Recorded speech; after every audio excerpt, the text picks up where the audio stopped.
ભરૂચમાં 19મી સદીમાં ઘોડાગાડીમાં શરૂ થયેલી પતંગવાલા પેઢીની સફર આજે આધુનિક યુગમાં તેમની નવી પેઢીને વ્યવસાયમાં રસ ન હોવાથી પૂર્ણતાના આરે આવી છે।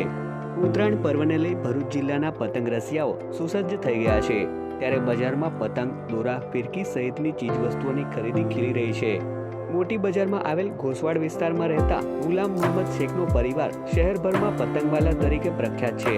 તેમનો પતંગ બનાવવાનો પેઢીગત વ્યવસાય 19મી સદી એટલે કે 200 વર્ષ જૂનો છે।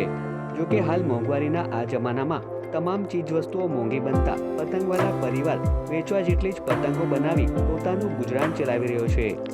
હાથ બનાવટની બનતી પતંગોનો તમામ સામાન હાલમાં અમદાવાદથી લાવવામાં આવે છે। ઉત્તરાયણના 2 મહિના અગાઉથી જ શેખ પરિવારના સભ્યો પતંગ બનાવવાનું કામ શરૂ કરી દે છે।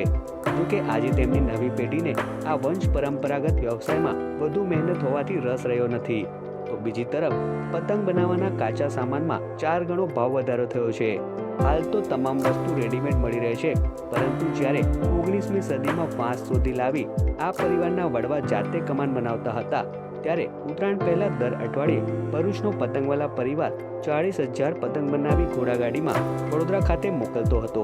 આજે તેઓ નખના આકારથી લઈને વિરાટ કદની પતંગો પોતાના હાથે બનાવે છે, જે પતંગબાજી સાથે સુશોભન અને હિંડોળા સહિતના ઉપયોગમાં પણ લેવામાં આવે છે।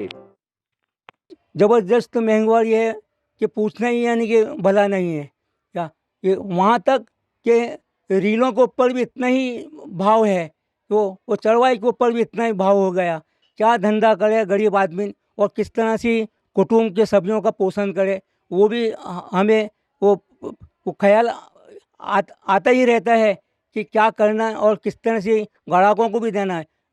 ये धंधा हमारे भरूच, हमारे गुजरात और हमारे हिंदुस्तान का नाम रोशन करने के लिए हम और बाप दादा का नाम रोशन करने के लिए ये धंधे को हमने पकड़ रखा है। क्या मेरे सिवाय कोई भी ये पतंग का कारोबार जानता नहीं है, सिर्फ खाली मैं बचा हुआ हूँ कुटुंब के अंदर। जब तक जान है वहाँ तक मैं करता रहूँगा।